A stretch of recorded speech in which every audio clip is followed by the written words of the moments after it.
Pois bem, aqui no estúdio, a gente vai conversar agora com o professor e promotor de justiça aposentado, José Geraldo Brito Filomeno. Ele foi um dos idealizadores do Código de Defesa do Consumidor.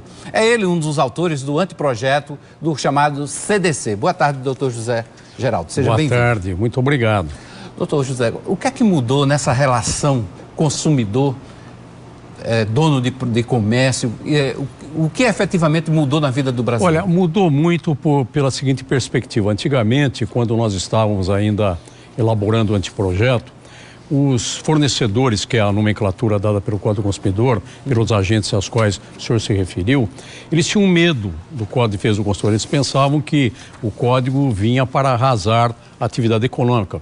E hoje, os próprios comerciantes, industriais, banqueiros, etc., eles estão se apercebendo de que o Código, muito mais do que um instrumento de pressão, ou de ameaça, ou de acabar com a atividade econômica, pelo contrário, eles entenderam que aqueles que forem melhores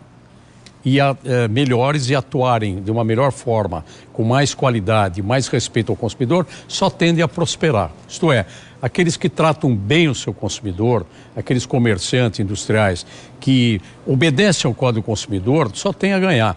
E uma daquilo que o Código prega é exatamente que o próprio fornecedor olhe para dentro de si e veja aquilo que ele pode atender melhor o consumidor. Então, nisso, o Código está sendo um grande sucesso, no sentido de se começar a ser percebido como o indutor de qualidade e de melhoria das relações comerciais. O senhor, juntamente com alguns juristas, entre eles um paraibano, que hoje é ministro do STJ, doutor Herman Benjamin, conseguiu fazer esse anteprojeto que foi levado ao Congresso Nacional. Do anteprojeto foi mexido muito em relação ao código que hoje nós conhecemos? Não. O projeto, na verdade, o trabalho da comissão começou em junho de 88 e terminou em novembro daquele mesmo ano, não é?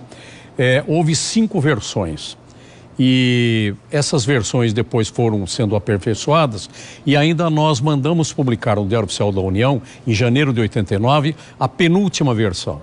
Essa penúltima versão foi a que vingou, com algumas ainda sugestões de pessoas do povo e de algumas entidades que colaboraram para o aperfeiçoamento do texto. Então, 95, 96% do que está hoje no Código é o trabalho da comissão. Uma ou outra sugestão de fora é que foi introduzida porque nós achamos boas no caso. Em relação a outros diplomas que existem, inclusive, em outros países, a gente pode considerar essa legislação brasileira avançada?